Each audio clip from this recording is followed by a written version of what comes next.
So hi, here's Xerxes, and today I'm here with Natalie Riviere.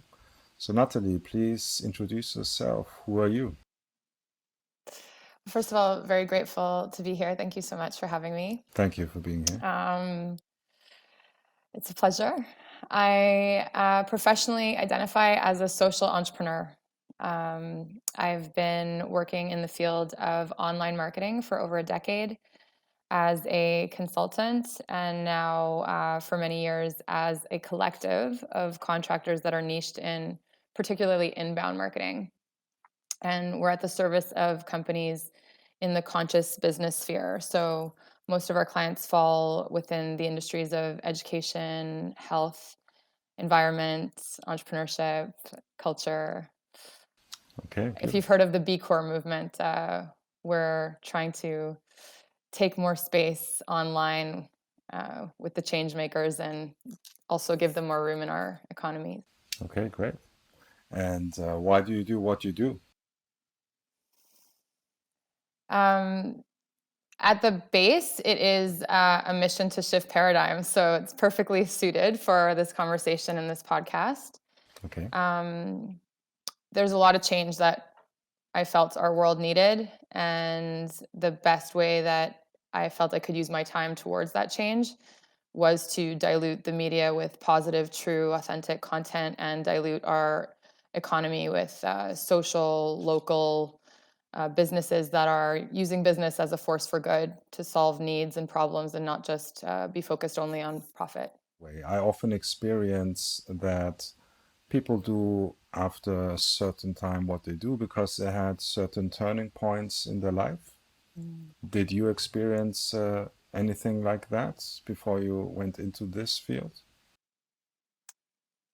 Yes, I would say I'm in this field due to what I feel is the necessary work that I can contribute to at the moment. It wasn't really a thought of, wow, everything's so great. What do I want to do here? I'm following my heart, absolutely, but following what I feel I can contribute, like a mission that I feel connected to.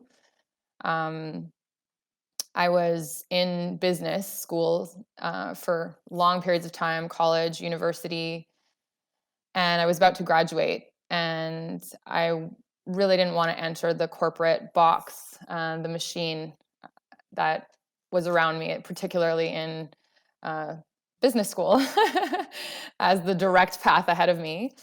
I did an exchange and studied and lived in Australia for a semester. And on the side, to keep myself fulfilled and happy, I was deeply involved in hobbies in the alternative health sphere. So, yoga, plant-based nutrition, meditation, and also arts. So working as a makeup artist uh, part-time during school, and I was singing in a band, believe it or not. And in Australia, where I was staying in Melbourne, actually, they had this street and this whole community that was living full-time off the arts. The arts were very supported.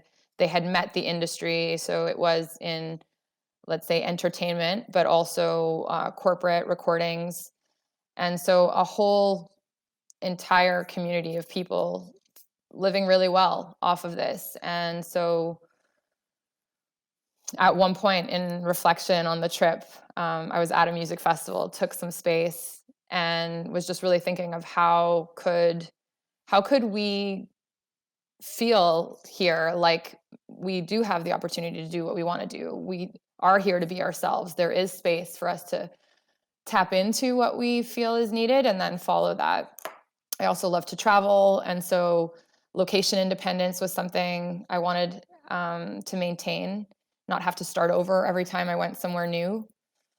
And really just facing the reality of being a woman about to go into the corporate world, having the potential to bring in children to this life.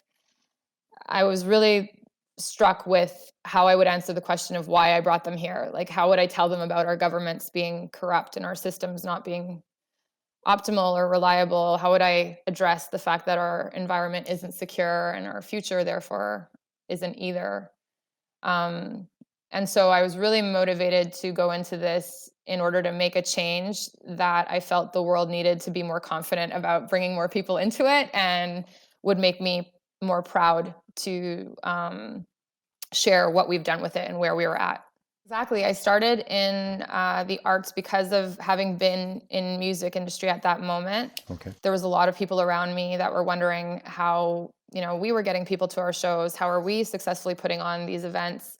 So I started a company with a friend that was in the band with while we were still in university, to help people in arts put together shows, Mm. fundraisers, like flyers, promotion, PR.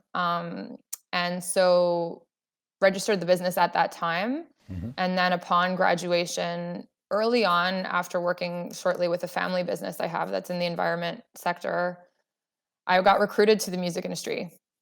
And this was actually the time that Napster hit. But that's when music became free and their product got deemed valueless, at least for the music sharing component. And my client had 12 record labels. And I eventually, with them really not knowing how to handle this, what to do, where to go, recommended that they go direct to their consumer base with content, newsletters, really tap into their fan base, direct relationships, as well as sell their own catalogs. And so they were my first client that I hired to build a e-commerce platform Okay. for their own music. Even if, eventually iTunes deemed a song worth 99 cents, that's fine, but sell it yourself, go direct. The more independent movement is what I felt was best, and that is what followed in that industry. And I gotta say, it was such a wonderful case study. It was an incredible learning to begin my career in online marketing in the music industry at that time. Okay.